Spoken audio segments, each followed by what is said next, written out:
2.9 சீனி என்பவர் தனது சமையல் அறையில் பயன்படுத்த பணம் 2.27 உள்ளவாறு ஒரு தரை விரிப்பை வாங்க திட்டமிட்டுள்ளார்.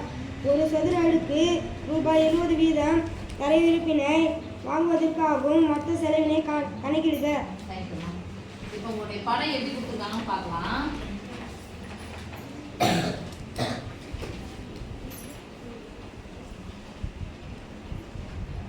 இது கொடுத்துருக்காங்களா? அப்படிதான் கொடுக்குறோம். போட தான் கொடுத்துருக்காங்க. நான் இது பண்ண முடியாது. செவ்வக வடிவம் தான் இது. சார் நான் சொல்றேன். இது எத்தனை அடிப்பா? ஃபுல்லா எத்தனை அடி கொடுக்குறாங்க? இது 7 அடி. அதாவது இது ஃபுல்லா 7 அடி. ஓகேவா? ஆனா டிசைன் இப்படிதான் இருக்கு. டிசைன் இப்படிதான் இருக்கு. இப்போ இதனுடைய பரப்பளவு கண்டுபிடிக்கணும். ஒரு சதுர அடிக்கு இதெல்லாம் அடி அடி ஒட்ட போல இதெல்லாம் அடி. ஒரு சதுர அடிக்கு எவ்வளவு செலவு ஆகலாம்? 20. அப்ப எத்தனை சதுர அடி வேணும்? சதுரம் என்ன அழகு? சதுரம்னு வந்தா என்ன அழகு? சதுரம்னா என்ன?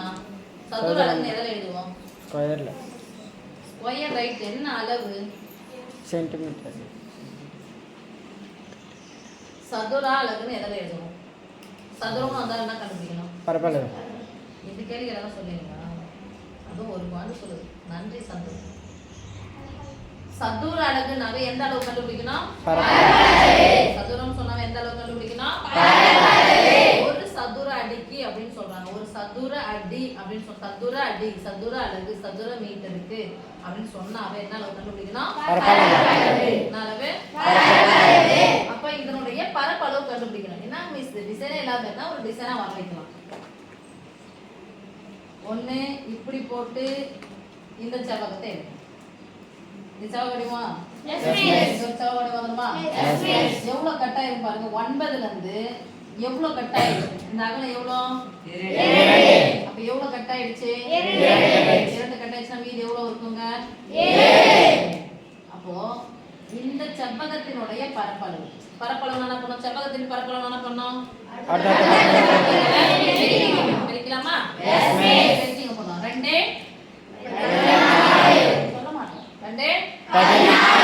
இப்போ இங்க 9ல இருந்து செவ்வகத்துக்கு இங்க போயிடுச்சு. மீதி இருக்கிறது இதானே? ஃபுல்லா 9ல இருந்து 2 நீங்கிடுச்சு. மீதி எவ்வளவு இருக்கு? 7 14. செவ்வக வடிவம் தானே? செவ்வகத்தின் பரப்பளவு என்ன பண்ணணும்? 14 என்ன பண்ணிக்கணும்? கூட்டிக்கணும். ஏன்னா இதனுடைய பரப்பளவு தானே? அப்ப தரை விரிப்பின் பரப்பளவு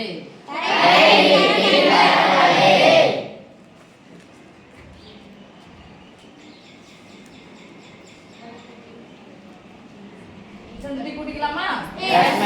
ஒரு 14 14 2 14 28 24 தான் சொல்ல காமாச்சு.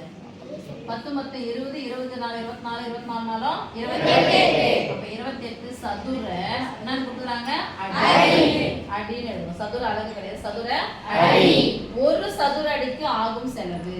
ஒரு சதுர அடிக்கு ஆகும் செலவு என்னன்னு கொடுத்துட்டாங்க அவங்களே? ரூபாய் 20 ரூபாய் 20. தமிழ்நாட்டுல தமிழ்ல ரூபாய் இதே வேற போட்டாங்க. பொதுவான அந்த இது வச்சுக்கல, கேன்சல் பண்ணிட்டாங்க. ஒரு சதுர அடிக்கு ஆகும் செலவு ரூபாய் 20. எத்தனை சதுர அடி வந்துக்குது? 20 சொல்லுங்க. therefore 26 அடிக்கு